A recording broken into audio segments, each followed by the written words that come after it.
Savez-vous que les Gardiens de la Galaxie détenaient un record mortel ? On a gagné! Voici 6 choses que vous ne savez sûrement pas sur la saga Marvel. Je sens qu'on va prendre cher.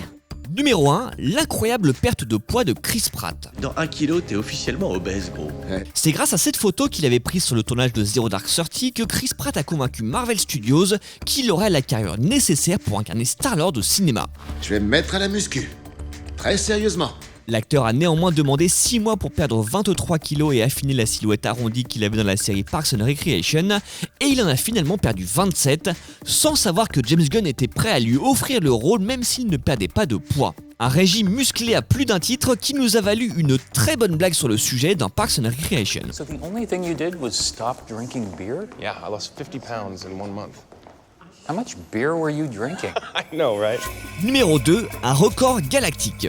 Les Gardiens de la Galaxie, c'est 773 millions de dollars de recettes dans le monde et l'un des films les plus aimés du Marvel Cinematic Universe, mais c'est aussi le détenteur du record du monde du plus grand nombre de morts à l'écran avec pas moins de 83 871 victimes, un chiffre dingue que l'on doit en grande partie à la bataille finale sur Xandar avec ses explosions de vaisseaux.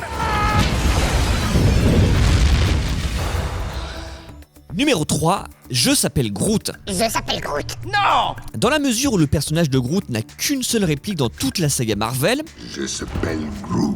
on se dit que c'est le doublage le plus facile de l'histoire. Mais non. I am Groot. Vin Diesel affirme avoir enregistré cette célèbre et unique réplique près d'1 millier de fois pour y ajouter des petites nuances selon l'intention recherchée et aussi pour le faire en plusieurs langues. Yo soy Groot.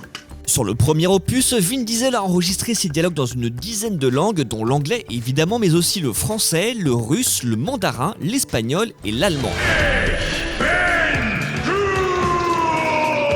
Et ce chiffre est monté à 16 pour l'épisode 2, donc la question qu'on se pose c'est: est-il allé jusqu'à 20 pour les Gardiens de la Galaxie 3 ? Je suis sûr qu'il va te répondre je s'appelle Groot.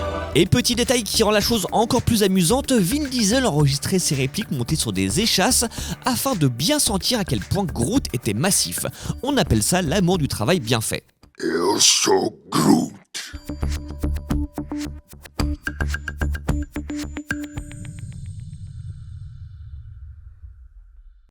Numéro 4, des heures et des heures de maquillage pour Drax. Si vous lisez des comic books, vous n'aurez pas manqué de remarquer que Drax est vert sur papier mais pas dans le film où il est gris. Un changement fait pour 2 raisons, parce qu'il y avait déjà un personnage vert, Gamora. et pour le distinguer de Hulk dans le Marvel Cinematic Universe. Mais même s'il avait été vert, le personnage de Drax aurait sans doute demandé le même degré de patience à son interprète Dave Bautista, puisque 5 heures étaient nécessaires pour le maquiller et lui appliquer les 18 faux tatouages du personnage sur le premier film. Selon Chris Pratt, l'acteur restait debout pendant tout ce temps et sans se plaindre. J'ai développé l'aptitude de rester si incroyablement immobile. Sur le deuxième film, le temps de maquillage a grandement été réduit puisqu'il est passé à 1h30 seulement, mais on se demande si ça n'est pas grâce à ça que Drax a développé cet incroyable pouvoir d'immobilité qui le rend quasi invisible. Je suis l'homme invisible. Salut Drax. Numéro 5, une panthère chez les gardiens. Puisque l'on parle de Drax, plusieurs acteurs avaient été pressentis ou même testés avant que Dave Bautista ne soit engagé, comme c'est le cas avec bon nombre de blockbusters où les prétendants pour un rôle se comptent par poignées. Mais le cas de Drax est particulièrement étonnant. Parmi les comédiens qui ont auditionné pour jouer le personnage, on retrouve un certain Chadwick Boseman. Si le comédien n'a évidemment pas décroché le rôle, il s'est consolé peu de temps après avec celui de Black Panther dans lequel il était impeccable, alors qu'on a un peu plus de mal à le voir en Drax. Peut-être parce que Dave Bautista, lui aussi, est parfait. On peut dire ça. Numéro 6, une rockstar dans la galaxie. Est-ce que vous imaginez David Bowie dans l'univers des Gardiens de la Galaxie ?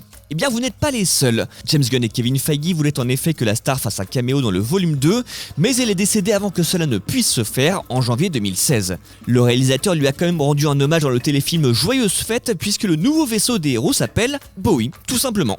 Autre rockstar que nous aurions pu voir dans la saga, Tony Stark. Oui, Iron Man aurait pu passer une tête dans le premier Gardien de la Galaxie, en référence au fait que le super-héros venait de rejoindre la bande dans les comic books en 2013. Mais l'idée est tombée à l'eau lorsque Robert Downey Jr. a annoncé ne pas être certain de reprendre son rôle après la sortie d'Iron Man 3. On l'a finalement revu dans Civil War et les 2 Avengers suivants, mais l'acteur a re-signé trop tard pour venir dire bonjour à Star-Lord, et c'est bien dommage. T'es en train de bâiller ? A l'inverse, Thanos est bien présent dans le premier film, assis sur son trône, mais la scène a failli être coupée au montage. James Gunn a finalement décidé de la garder pour lier son film à la saga Avengers. Aura-t-on droit à d'autres caméos dans les Gardiens de la Galaxie 3, comme le chien de James Gunn qui apparaissait dans le premier opus juste là? Réponse dans les salles.